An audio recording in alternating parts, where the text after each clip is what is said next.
Oimore nyaka Ramogi kamano kuom kete RAMOGITV odhiyo makawone chenro mar ang'ich welo intiere wangsa kendo intiere kama kare mar yudo weche manyien motimore pacho kaendi to kod pinje ma oko. Wantiere kod mathoth motenore kod romo mano mar Azimio la Umoja mobag odiochieng' ma kawuono. Bende wantiere kod weche mowuok e gwenge mag Migori kama bende gidwaro mondo mi osir jogo manodhi limbe kar jot ma jatend piny Kenya William Ruto. Wantiere kod weche kanyo motenore kod governor e county mano ma Homa Bay mabere koro onyiso jakom mar ODM John Mbadi ni kodwa wuok to wuogi mondo mewe komne ji mamoko. Wantiere kod weche motenore kod monj manotim kar jot ma jatend migao machon marita kwe ma Fred Matiang'i. Gino ma piny owacho kotenore kod mano to kod mama bende jomoko moko e gwenge ma Kisii osebedo ka wacho kotenore kod gino manotimre otieno manyoro. Wantiere kod weche bende motenore kod oro mosebedo kokwako moko kuom gwenge ma pacho ka. Nitiere kony ma pod piny Kenya dwaro mabiro dhi nyime nyaka dwe mar 10 higani. Bende wantiere kod weche motenore kod gigo ma jaod jalup jatend piny Kenya mano jaod Rigathi Gachagua Dorcas Gachagua timo chenro mopogore opogore mago mag konyo nyithindo manyiri to kod weche mag somo.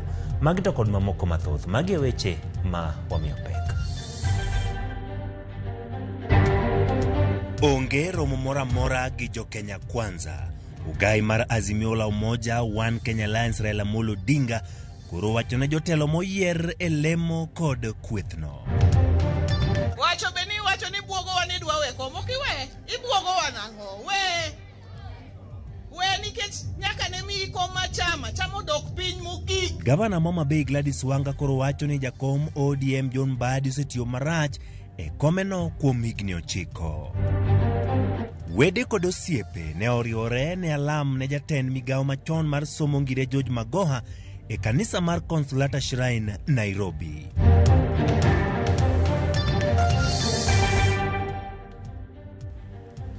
Nyaka Ramogi kaka pile layo matudruok 336 bende yudo achiel kachiel kokalo Facebook page marwa mar RAMOGITV, achiel kachiel kokalo YouTube page marwa @RAMOGITV to kod Twitter bende jogo mantiere Instagram to kod TikTok bende chak yudo RAMOGITV.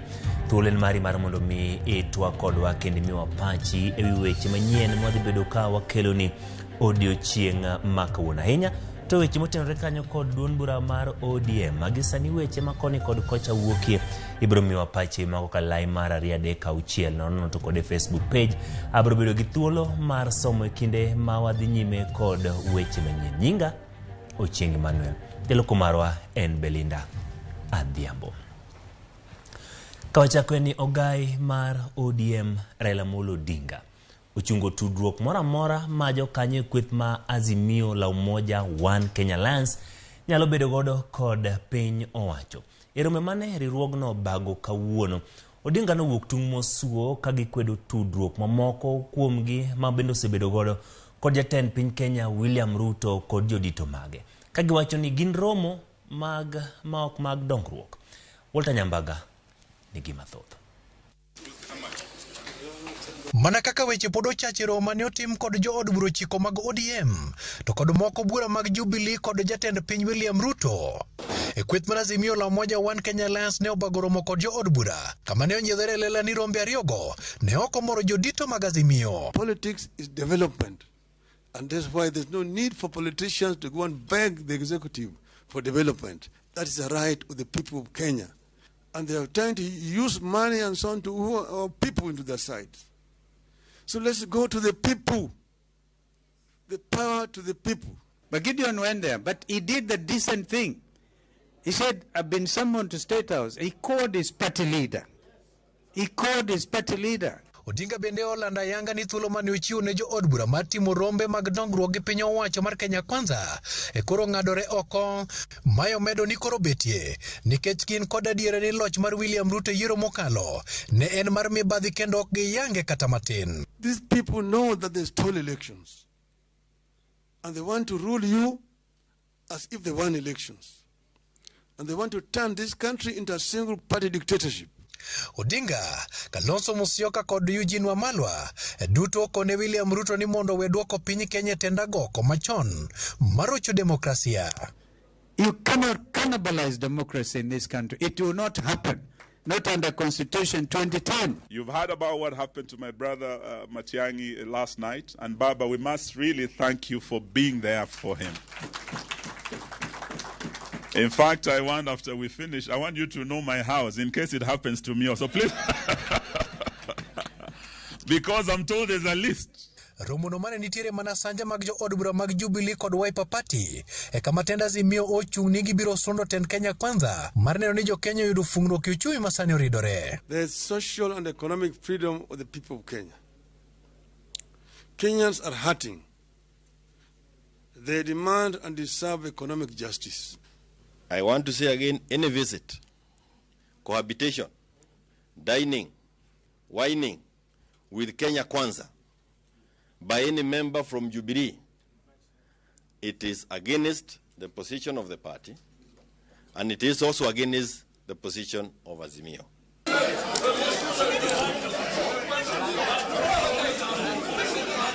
Jaod bura malang'ata Felix Odiwuor mabende ong'ere kod nying mar Oledhi mar Jalas, mabende en achiel kuom jochiko ma jorado gi jatend piny Kenya, bende ne yudore matek e burano, kama bang'e to ne owacho ni oriembe kod achiel kuom jorit mag Odinga e burano.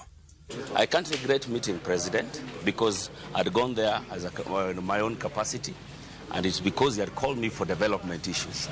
And I still repeat, I feel bad that I can't attend the meeting when Baba is here. And you know very well what I've done for the party myself.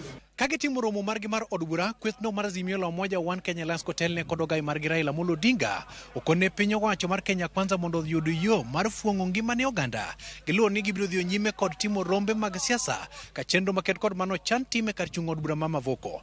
Walter Nyambaga, Ramogi TV, Machakos County. Kadhi nyime jotend kweth mathoth e ute bura manie counties mag Luo Nyanza koro dwani jakom duond bura mar ODM John Mbadi ogwetawe kom manyocha ochiwne kaka jaod bura mogwel e county ma Homa Bay. Jotelo mawuok Homa Bay, Migori, Siaya kaachiel kod Kisumu bende seyo malich mokalo kang' mamoko kuom jood bura mag ODM ditimo limbe ka jatend piny Kenya William Ruto. Gino magikoni en dhogo chama kaachiel kod jatend duond buch ODM Raila Amolo Odinga. Jotelo go ne loso Mombasa romo mokelo kanyakla jotend kweth mathoth e ute bura mag counties duto mapachoka kuma gitwak ewi chenro mag taya od bura kod chenro mag kelo dongruok e counties mekgi.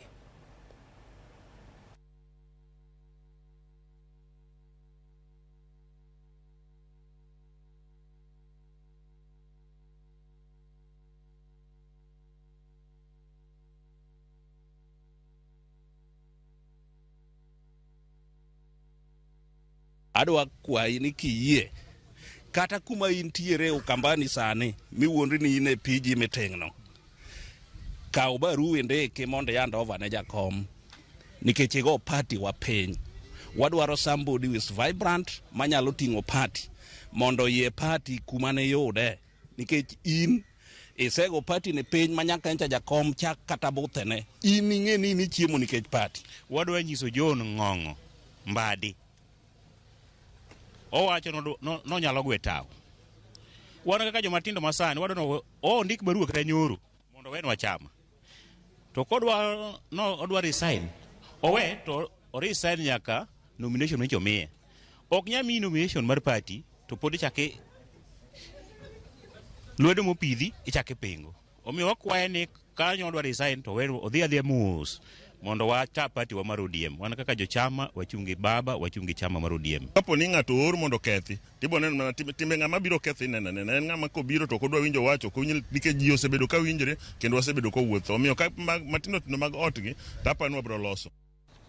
Kapod nitiere weche mag ODM, duond bura mar ODM bade ma Uriri odok ne jod bura mag ODM moting'o jod bura ma Uriri Mark Nyamita mane olimo jatend piny Kenya William Ruto e kinde ni mapod weche gidore kaluwore kod limbeno. Kotelni kod jakom mar ODM e sub-county ma Uriri Helen Oyaro giwacho ni limbe mane otim kod jokanyo go mag ODM onge rach kata chiel. Waira ni weche mag dongruok e magidwaro ne jopiny. Jokanyogo mane oten kod maukum jodak Mauriro wacho ni gin kaka jolutombulu giweyo thuolo jaod buchgi Mark Nyamita mondo odhi omany negi weche mag dongruok. MP nomiyo manifesto gik modhi timonwa higni 5. Kanyo baba. Gik modhi timo higni 5 gi nyaka manygi e offices ma gigo nitie. Gigo ok nie ndara, gin offices go. Achiel kuom office nyaka dhiye en mag ministers, en mar president, en mar governor. Kata mana Migori ka nitiere MCS manok oyier gi ODM. To MCS gi nyalo dhi ka governor mamanji moro matire. Kada beno jaodi mitame nango. Eman tigi monyalo dwaro. Wadwaro college. Wadwaro ndara. Wadwaro gogo mondo yao. Wadwaro solu. Wamiye teko no dhi mangigo. Mane wamanyo kura, ana wuon na wacho na manyo kura ne nyithinda 6 nikech na goyo 6 bis. Kanyo madi. Kane waseyierogi gitiyo under ODM to nyaka gitigi president mar county ni mar country ni niluongo ni William Samoei Ruto. Kuom Ruto ema ber nyalo wuoke. Siasa no rumo chon sani en sach dongruok. Nekoro magwadhi nyime governor e county Mabei Gladys Wanga ukone jakom mar ODM John Mbadi mondo gwe tao mapiyo moko buogo ji ni odoweyo lemono. Wanga wacho ni nyaka ne Mbadi jakom mar ODM Thurka higni 9 mokalo osetiyo marach kendo semiyo mbi mar ODM dok piny e pachoka mapok ne kone. Bende ne okwedo malit mokalo jodbura ma ogwelno kuom siko seo piny owacho mare nyaka ne yiere higa mokalo konyiso Mbadi mondo ikre ka odwaro komno grade pap e yiero maiga ma 2027. Ne oloso e alap mar apise kinde nyasi mar chamo muma mar jokanye board mochung'ne choko osuru kod duol mochung'ne ndiko jotich e county ma Homa Bay. Moka neno ka wuothe liete, gisike liete, Wanga ki otimore nade, Wanga pok no yao kiosk, kia pok no use, Wanga pok no timo ma, Wanga pok no timo macha, adi PM gi Wanga 2027, yawa 2027 bibia bie pap. Mondo jioro marome pap. Mondo wajeba gi pap. Gik miwacho miriambo mang'eny. Miluoro go ka onge tiende. Wacho beni wacho ni buogo wa ni dwa we komo kiwe. Ibuogo wa nang'o. We nikech nyaka ne mi koma chamo dok piny mogik. Odok piny mogik. Kaka pok no dok nyaka nene. Omiyo we buogo wa bwana gi thuol motho. Nekoro mogi weche mag duond bura mar ODM mi thuolo mondo mimi wapachi weche mag hadhi tiyo kendo manyo dongruok mosebedo ka iwacho kod jod bura mag ODM mi wapachi weche machal kamago obedo gi thuolo mar somo kinde modhi nyime gi weche manyien. Jod bura ma Ugenya David Ochieng'o kwa jodak mar Imbo mar Kenya mondo kik donjre kod romo mag siasa e kinde ni ma piny owacho temo matek mar tego chumi mapachoka. Ochieng'o medo ni kinde mag siasa noserumo tok yiero kakoro onge lokruok maduong' mar romo mag siasa dhi kelo. Kane lose kar chung'o bura mare ma Ugenya Ochieng'o kwayo riwruok mar Azimio mondo bed gi twak kod piny owacho e lokruok mag dwaro kendo kwayo jo siasa mondo tii kanyakla mar bero piny Kenya kokale siasa makare kod dongruok. I want all leaders in this country, let's summon the best of our instincts. Let's come together. Let's dialogue and get the best way out of the economic quagmire we are in today. Because if we don't do that, if we cause fracas, if we go to the streets with the economy doesn't grow, it still keeps going down. And even those of us who want to lead the country will have nothing to lead if the country burns.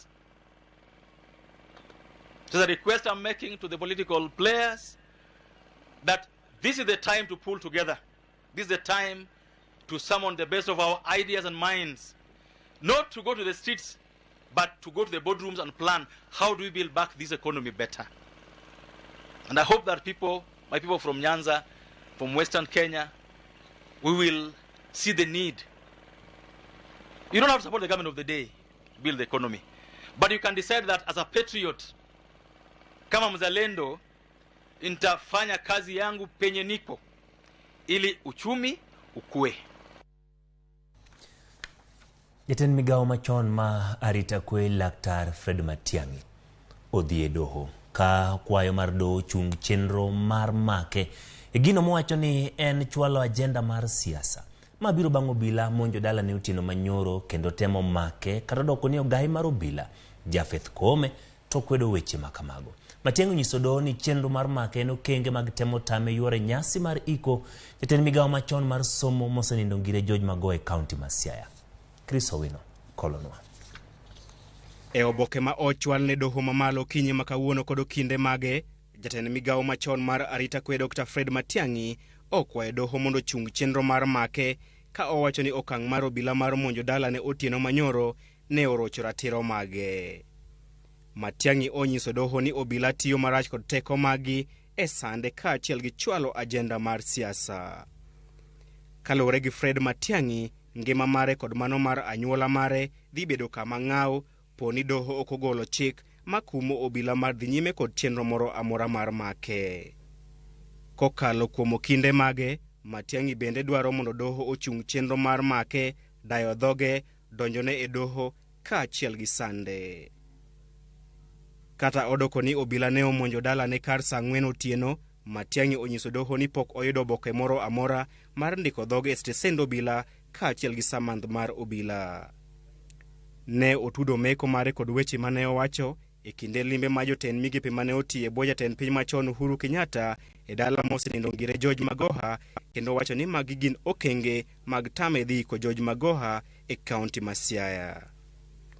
Ka otwa kod jofwamb weche e laro mar doho mamalo, Danstan Omari, achiel kuom okinde mag Fred Matiang'i, oseyo piny owacho kuom temo sando Matiang'i kendo nyiso piny owacho mondo olu chik. Weche mag Omari bende oser lwedo kod jalar tend piny kod otiko mar duond bura mar Roots Party e yiero mokalo ngire George Wajakoya ma oparo ne jatend piny William Ruto ni ji duto ni e bwo chik. Let me remind Ruto's government that you are not indispensable. I am speaking as somebody who might take over from you very soon, if not Raila. You are not dispensable. You are not above the law. So is Gachagua. Wachore ni obila mane oting'ore e geche 5 nyoro ochopo e dala Matiang'i otieno kar saa 3:30 kendo temo make. More than 2,000 police officers have been dispatched to arrest our client for no offense disclosed. So I can confirm to every Kenyan in this country that the life of Matiang'i is at risk. Donjo e dala ne, wachore ni moko kuomgi ne otemo donjo e ode, kata kamano ne gido thuolo bang' gwandore kod obila wetegi marito Matiang'i. Matiang'i ne oluongo okinde mage kotelnegi kod Danstan Omari kod ogai mar Azimio Raila Odinga, maduto ne oseyo piny owacho mar Kenya Kwanza kuom temo duoko piny Kenya ikinde loch mar KANU. Civility must be retained. We can't have a rogue government that comes at the midnight to arrest the former CS. If they want the former CS, and that's what we are telling everybody, we will provide him. They say that the more things change, the more they remain the same. We are now witnessing what this country has been through before. The times of late night arrests and detentions of people without any formal charges. Negi hum nono ewi gimomiyo obila ne orito nyaka saa 3 mar otieno mar mako Fred Matiang'i. There's no reason why police should be coming to somebody's private residence at this time of the day when people are asleep. This means that police themselves are actually guilty of committing a crime. Wachore ni Dr. Fred Matiang'i ne oseyudo malingling ni obila biro monjo dala ne. Magi timore kata odoko ni ogai mar obila Jafeth Kome to ne okwedo wach makamano. Our preliminary findings have uncovered evidence of a well-coordinated and deliberate attempt to spread false information and incite public fear. Unfortunately, spearheaded by a person of the standing of a former Interior Security Cabinet Secretary. Chris Owino, Ramogi TV, Nairobi. Misa maringre George Magoha timore kanisa mar Kopere ma Consolata Shrine e boma ma Nairobi kawuono. Misano noyuor kod jotelo mopogore opogore, anyuola kod osiepe mag familia mar Magoha. Sinfros Okinda noluwo misano kendo ikonwa lipodni.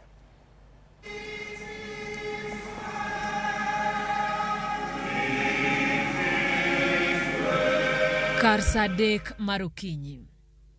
Misa mar ringre George Magoha ne ochakore e kanisa kopere ma Consolata Shrines Westlands. Anyuola, osiepe kod jotelo mopogore opogore ne oyuoro mar chiwo luor ne mosenindo George Magoha. Johera Magoha kod joma ne otiyo godo omedo puoye e neno. Laktar Michael Magoha, ma en wuod mosenindo, owuoyo kuom thuolo mokwongo e lela nyaka ne wuon gi wet ngimane. Olero osiep mane nitie kindgi kod wuon mare komedo ni Magoha ne jahera.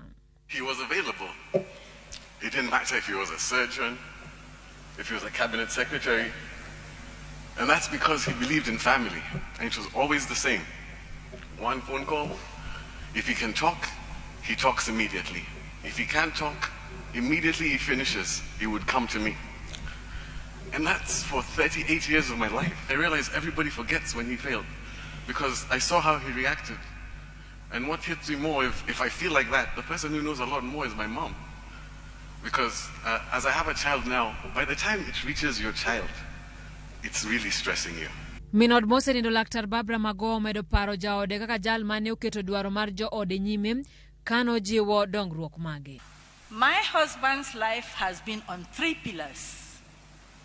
His God that made him, Starehe that molded him, and medicine.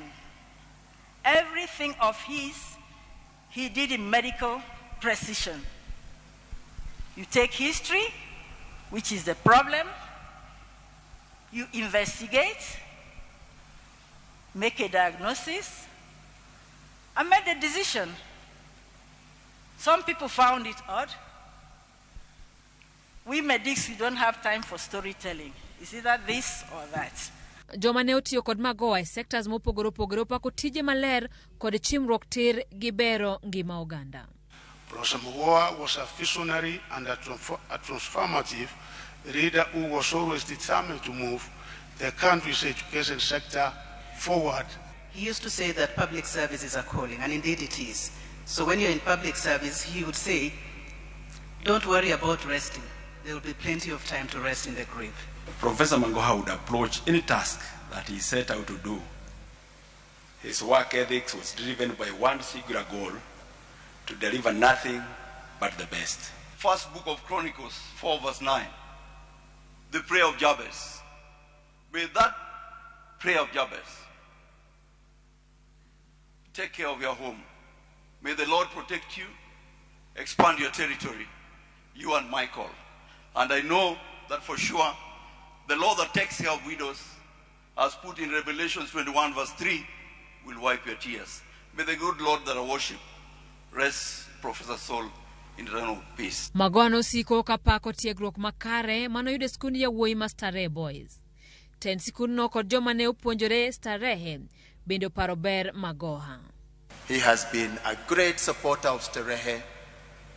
In fact, in words he spoke in Mombasa on the 19th of November 2018, he said, I will give my last drop of blood to Starehe. His exemplification of the values that defined him in Starehe, again, is self-evident.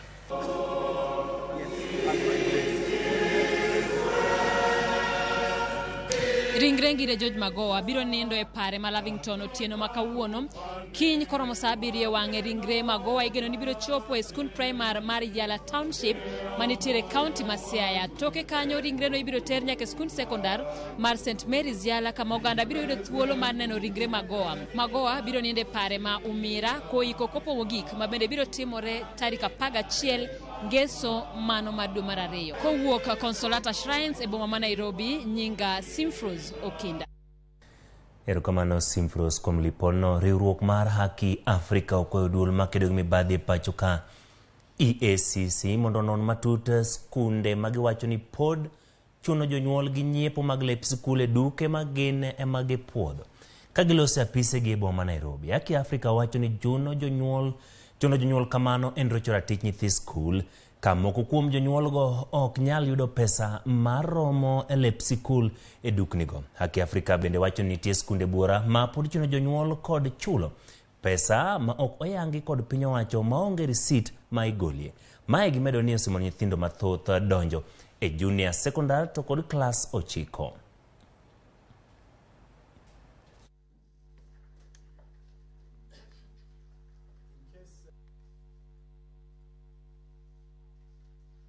Apart from just being a teachers association, it is those teachers that teach these children who have passed. It's those teachers that have worked so hard to make sure the children excel in their KCP, and then it disheartens us when the children are still at home. We have assisted a few. I want to stress that just a few, because that is how far we can go. But when you come and find there are more children out there, you start questioning what happened to the 100% transition. We cannot have children who have attained over 400 marks and they are out when others are in school, simply because they cannot afford. In some schools, from our investigations, they are told you cannot make payments using M-Pesa, that you have to pay cash. And that cash you pay, you are not issued with a receipt. That is a very, very big problem that we have. And this problem, as you've seen, we have parents from all over the country. It's not in one area. It is something that is happening, it is widespread. And that is why we are calling on investigations. These are parents who can get here today, who can speak to you, who can appeal on behalf of their children. Dul mandiko jopuonj tich e pachoka koro wacho ni piny owacho biro manyo yo mar tieko midhiero mar jopuonje mag junior secondary. Nancy Nyasharia ma en jata tije duol no wacho ni pod rem nitie malach. Jopuonj junior secondary 35,500 kende ema gisendiko nyaka gie sani. Masharia bende wacho ni gibiro chwalo e ngas mar puonjo junior secondary jopuonj mag skunde mag primary manigi rang'iny mag degree e yo achiel mar tieko midhiero no.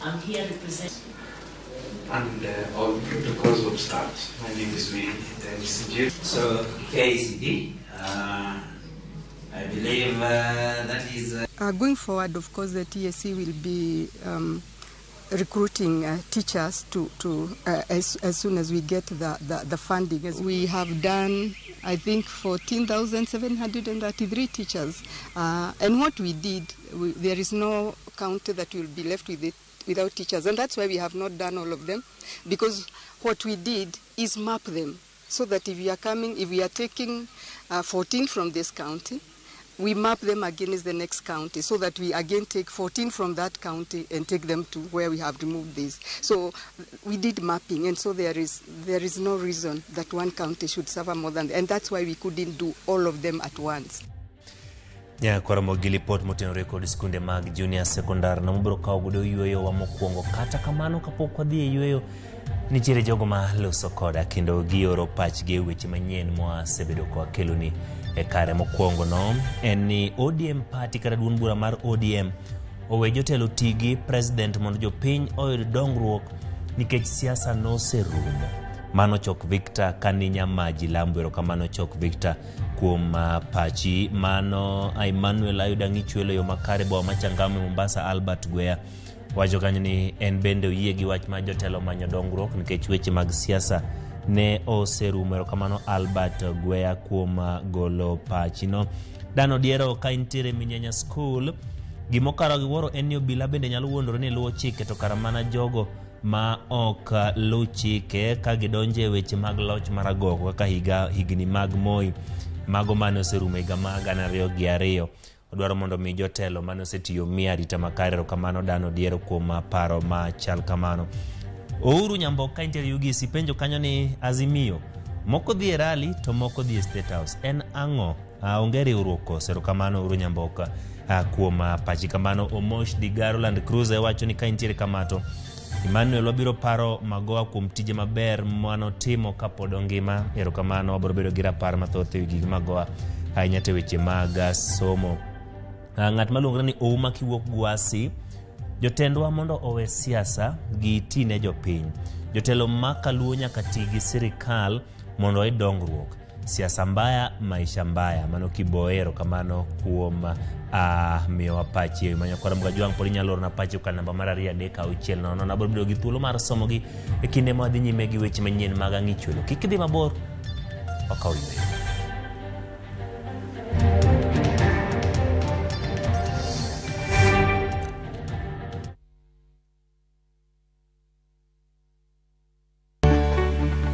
Duondgi osethir kendo ok winj motegno. E Ramogi TV wating'o duondgi. Wabedo gi twak gi nyionagi mung'eyo kendo yango mapok ung'eyo. Tijegi, lony margi, kanyakla kod ngimagi duto wamenyoni kendo wakeloni e chenro mar mine wacho. Sane nyalo dok dala ni koro na divorce nadhi dala. Okadogi. Sani koro okan mana politician. Koro an jatich. Kamano bende, wamenyo ni miyo motimo maber juma ka juma, kaka Phoebe Asiyo, Charity Ngilu, Jael Mbogo, Wamboi Otieno, Mudhoni Wakirima, e kind mamoko e chenro mar miyo mar juma. Inyalo bedo miyo manigi sigana mapoko meny, kikibajigoi, tudi koda Jaelieta, ngeso ka ngeso, Sadeko Otieno, e mine wacho. Namringo tonge dereba. Gweno onge lembe kipado lembe to dongi pado ma. Yawa. Tugo manika. Kata indung jaodi chweto poka wuoi. Mor kod nyiero manika. Magal dem kama mashori. Choke. Abito. Gwenyruok mag weche manika. My friend, I'm not your can you see me? Jatelo, report achiegni kelo ni. To nitie Nyarkochia. Apenji, why are you meandering in the compound? Miyo maseto mor. Okabil ga gigo, ano jakanisa. Kendo ni kod chia. Poka luongo ji. Mae kik bai. Nyarkochia, saa 1:45 mar otieno, tich abich, mana e Ramogi TV.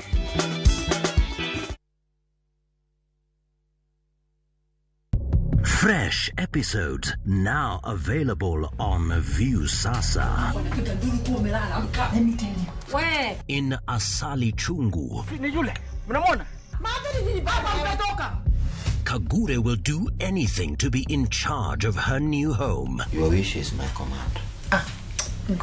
There is so much entertainment on View Sasa.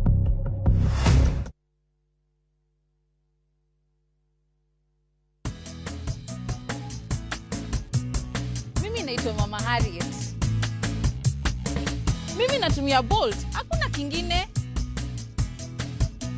Bolt ni chap chap, unapuliza kidogo hivi. Mende, mbu, wote wameshakufa haraka haraka.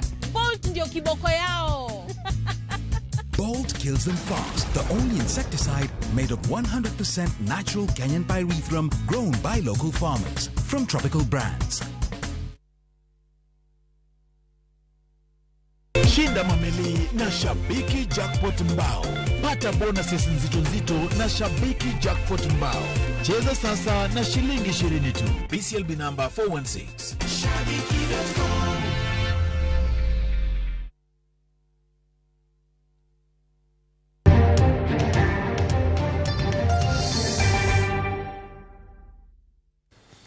Erokamano kuom kete e Ramogi TV. Wadhi nyime. Kamati mochung'ne rango chal mar oro e pacho kaendi wacho ni giseyudo omenda maromo shillings $650,000 mosebedi ka igolo ne aguch oro kod ngaji. Omenda gi ochoki e dweche 2 nyaka ne chug kamati mar konyo e kedo gi oro.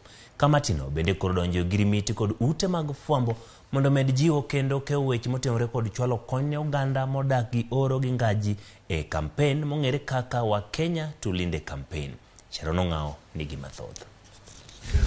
Jakom mar kamiti mochung'ne rango chal mar oro e pacho kae Peter Ndegwa wacho ni chal mar oro e pacho kae pod medo jimbore kojiwo jochiw kony mondo omed chwalo lwetgi. Through the Christmas and the New Year period, we reached and distributed food relief to more than 85,000 Kenyans from across counties of Kitui, Kilifi, Meru, Marsabit, and Samburu. However, this clearly is not enough. We have a lot of ground to cover as a committee. Ndego wacho ni maromo oganda milion 4 pacho kayo dagingaje. Nyithindo 1940 nitiere gi achiedhnade mar yudo chiemo makare. Kamine madhodho maromo 130 bende yudo achiedhnade mar yudo chiemo mowinjore. Nyaka sani jamni maromo milion 2.5 bende osetho.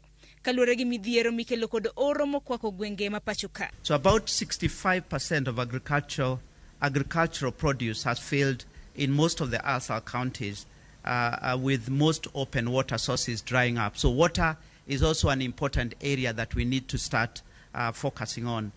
So the severity of the drought cannot be understated. Government and its partners, including international agencies, have spent substantial amount of money providing support to affected citizens. Kamiti mochung'ne rango chal mar oro e pacho kae bendo puoyo kenge mosekaw kod jopiny kanyakla kod sirikande mag gwenge e yor konyo e chenro mar keyo chiemo ne jopiny maonge kod nyalo.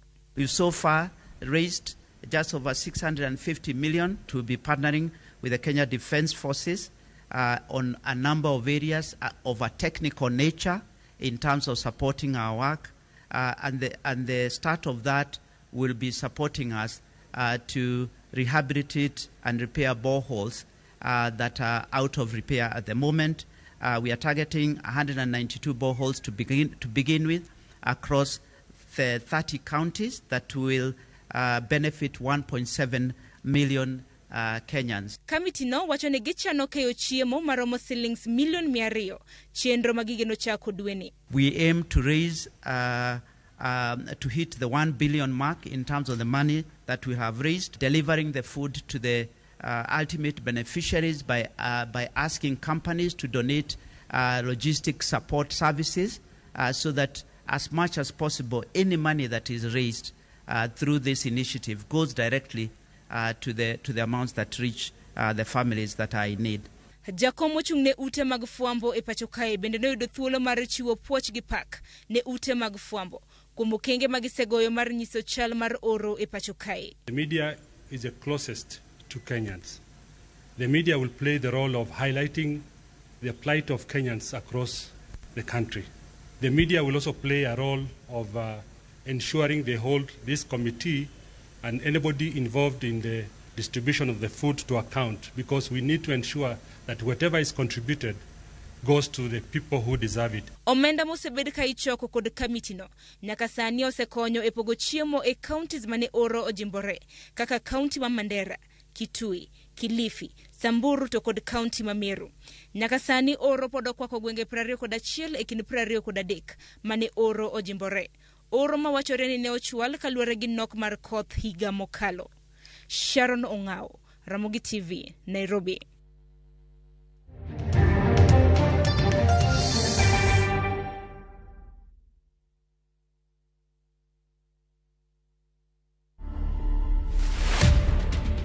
Mimi ni mama wa watoto 12, lakini niko tuna watoto 2 wale watu waliweza kusurvive. Nifanyie ectopic pregnancy, usitumie family planning, na ulikuwa na blockage. So ukitumia family planning inaweza changia tena blockage nyingine. The same year ikiisha nikapata ball, nikawekwa kwa bed rest. Nikiwa kwa bed rest after 8 months mali tu mtoto alitolewa, reba ikakuja. Nikatolewa mtoto.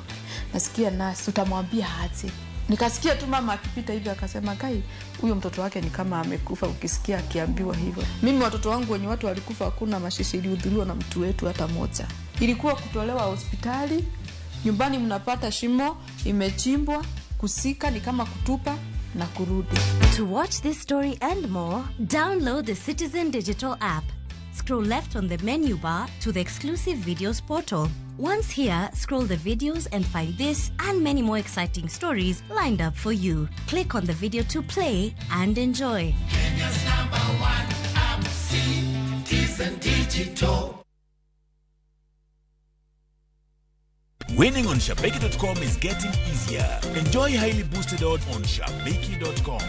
Kuwa Shabiki. Play now. not for persons under the age of 18. BCLB number 416.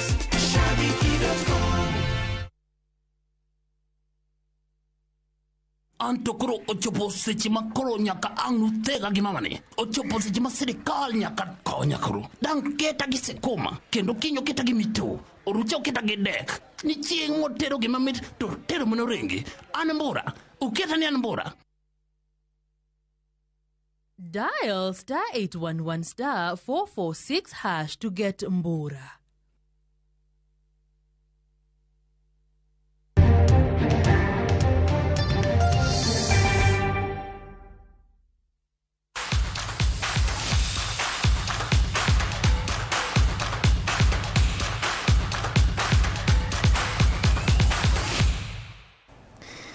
Machiegni nyakoro megi wadhi e pap